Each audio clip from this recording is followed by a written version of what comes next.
हमारी पार्टी भारत की communist party मार्क्सवादी लेनिनवादी की चुनाव की अपील जारी हो रही है। आज भाजपा को बेनकाब करने का, उसका विरोध करने का, सजा देने का और हराने की अपील है, क्योंकि मोदी राज में देश का धन विदेश पलायन की तरफ बढ़ा है और देश के में गरीब लोग और गरीबों की कर्जदारी बढ़ गई है।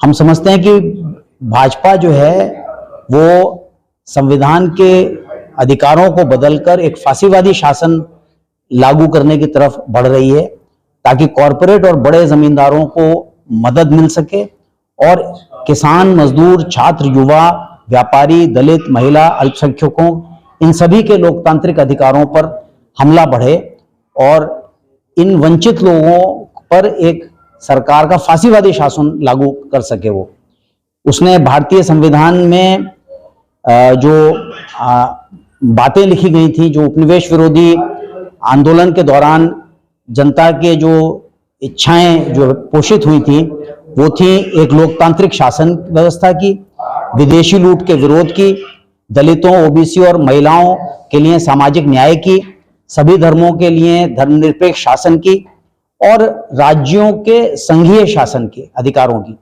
और आरएसएस जिसने ब्रिटिश विरोधी आंदोलन में भाग नहीं लिया, वो इन तमाम सिद्धांतों के खिलाफ है और वो चाहती है कि इनको खत्म कर दिया जाए।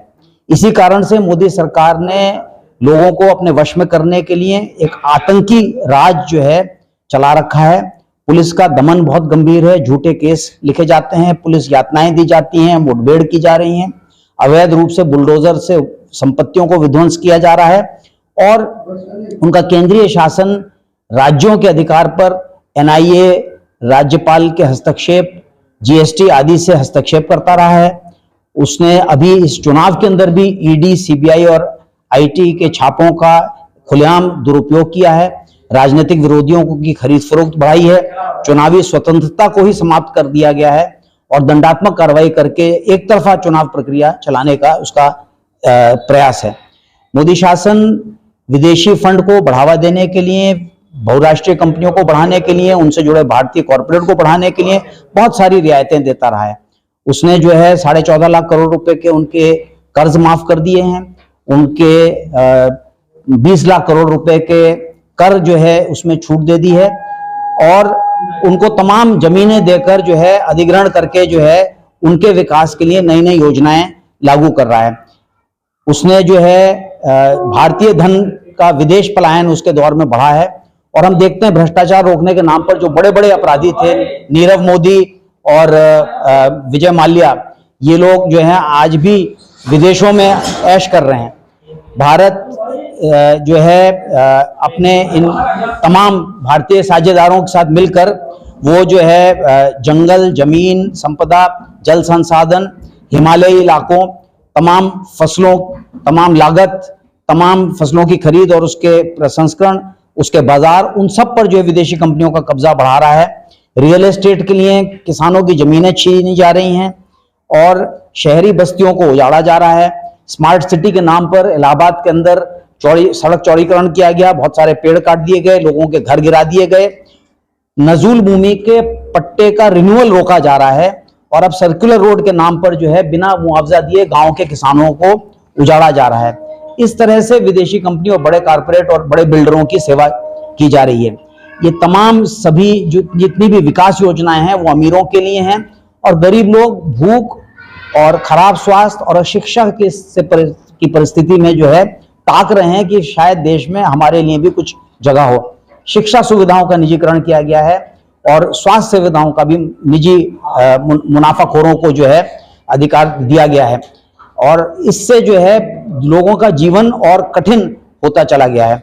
गांव के अंदर दलितों के अधिकारों पर एक तो आरक्षण पर हमला किया जा रहा है, प्रमोशन में आरक्षण पर हमला किया जा रहा है, दूसरी ओर गांव के अंदर जो है बहुत सारी यातनाएं जो है बड़े जमींदार जो ज्यादातर ऊंची जाति के हैं वो दे रहे हैं। पूरी मनोवादी उच्च जातीय धारणा जो है प्रभावी है। महिलाओं के नाम पर बेटी बचाओ के बहुत सारे अभियान चलाए गए, लेकिन आज बेटी बचाओ का पहचान जो है वो कठुआ कांड, उन्नाव कांड, हाथरस कांड, महिला पहलवानों के साथ दुर्व्यवहार, बीएचयू के अंदर बलात्कार और अभी गुजरात लॉ विश्वविद्यालय के अंदर जो है जिस तरह से दुर्व्यवहार लड़कियों के साथ किया गया, उससे जो है महिलाओं की परिस्थिति की पहचान है। बेरोजगारी की हालत है ये कि 30 लाख सरकारी पद रिक्त पड़े हैं। प्रवेश परीक्षाओं में लगातार भ्रष्टाचार, पेपर लीक, अभी पेपर लीक और भ्रष्टाचार में सबसे कुख्यात जो है बीजेपी साबित हुई है। पहले व्यापाम, फिर बैंक भर्ती, फिर रेल भर्ती, पुलिस भर्ती, और हम देखते हैं कि बहुत कम वेतन पर 2000 से 4000 रुपए के वेतन पर सरकारी पदों पर काम कराया जा रहा है, वो भी महिलाओं से क्या होता है, जो एकदम अमानवीय वेतन दर है। अब अग्निवीर योजना जो है वो पूरे देश की सुरक्षा यानी फौज के अंदर भी एक ठेकेदारी प्रथा को शुरू करने की योजना है। हमारा समझ है कि सरकार का जो पूरा हिंदुत्व का धारणा है वो असल में मुसलमानों को, अल्पसंख्यकों को केंद्रित करने की है, ताकि जनता के बीच घृणा फैलाई जा सके और बहुसंख्यक जनता का ध्यान बांटकर हिंदुत्व के नाम पर जो है देश के अंदर बड़ी कंपनियों की सेवा की जा सके। इस पूरे दौर में मोदी सरकार ने जानबूझकर इलाके के रेत श्रमिकों पर हमला किया और बड़े माफिया के कब्जे को बढ़ाया है।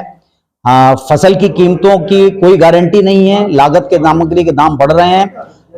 खेती के सामान के हर सामान पर 18 से 28% जो है जीएसटी लागू की है मोदी सरकार ने, और इस तरह से किसानों की परेशानी और कर्जदारी बढ़ाई है। वो कहते हैं कि देश में गरीबी हटी है, लेकिन 80 करोड़ लोगों को 5 किलो मुफ्त राशन के नाम पर वो खुद बताता है कि देश में बदहाली कितनी बढ़ गई है, और अब वो कह रहे हैं कि अभी 5 साल और ज्यादा ये जारी रहेगी। महंगाई एक बहुत बड़ा सवाल है, और हम समझते हैं कि इसका मुख्य कारण है कि एक तो जीएसटी सब चीजों। आज आपने बुलाई है, उसका उद्देश्य हमारी पार्टी ने इस लोकसभा चुनाव में भारतीय जनता पार्टी को मोदी सरकार को हराने की अपील की है। उसने जो जनता के खिलाफ खराब काम किए हैं, उसमें देश का धन जो है विदेशों की तरफ पलायन हुआ है, और समाज के अंदर सामंती राज और उत्पीड़न बढ़ा है, मनुवादी चिंतन बढ़ा है, और सरकार अपनी इन नीतियों में बड़ी कंपनियों के पक्ष में उनको मुनाफा बढ़ाने के लिए, उनकी सुविधाएं बढ़ाने के लिए गरीबों को बहुत सारे सवालों पर सताया गया है। महंगाई बढ़ाई गई है, बेरोजगारी बढ़ाई गई है, दलितों के अधिकारों पर हमला हुआ है, महिलाओं के साथ बहुत सारे दुर्व्यवहार हुए हैं, कठुआ कांड, उन्नाव कांड, हाथरस कांड, और अभी गुजरात के अंदर लॉ यूनिवर्सिटी में हमने देखा किस तरह से जो है अपराधियों को बचाया गया, और आदिवासियों को उजाड़ने का काम हुआ है। बड़ी बड़ी कंपनियां जो है जल, जंगल, जमीन, नदी, तमाम संसाधनों पर काबिज हो रही हैं।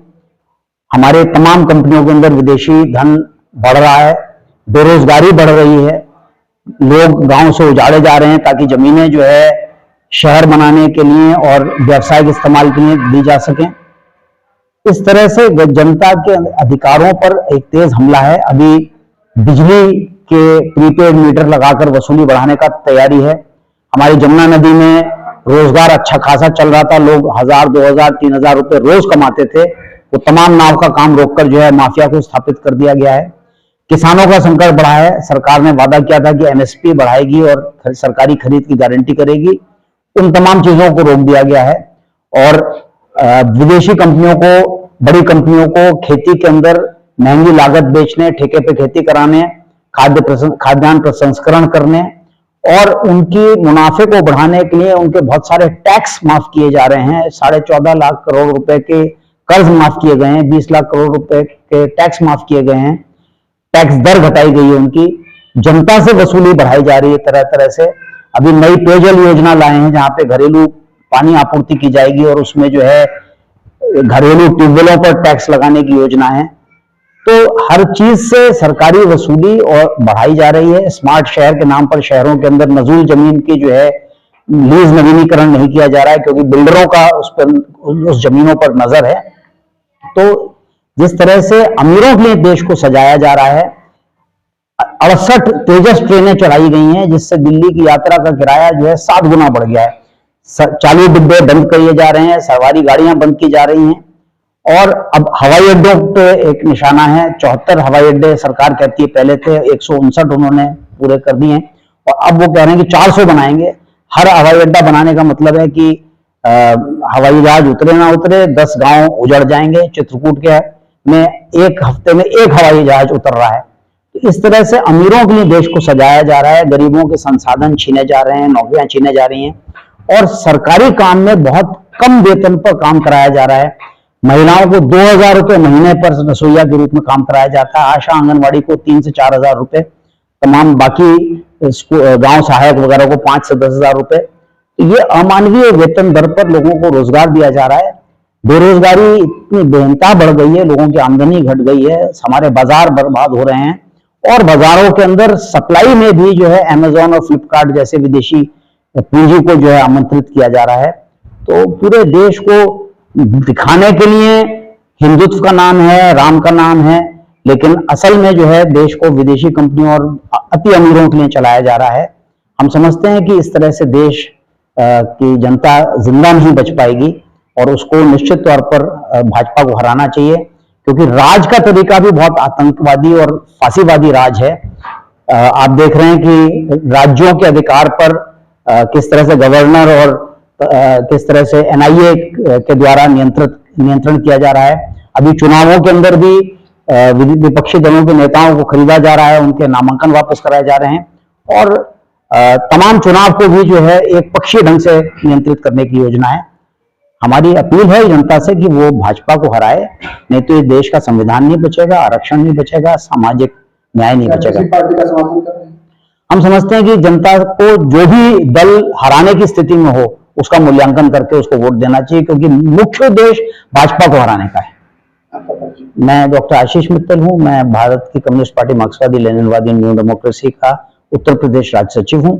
इस इलाके में हम चुनाव चौपाल चलाकर जो है इस किताब का जो है हम पूरे इलाके में पढ़वा रहे हैं, प्रचार कर रहे हैं, ताकि लोगों को सच्चाई से रूबरू कराया जा सके।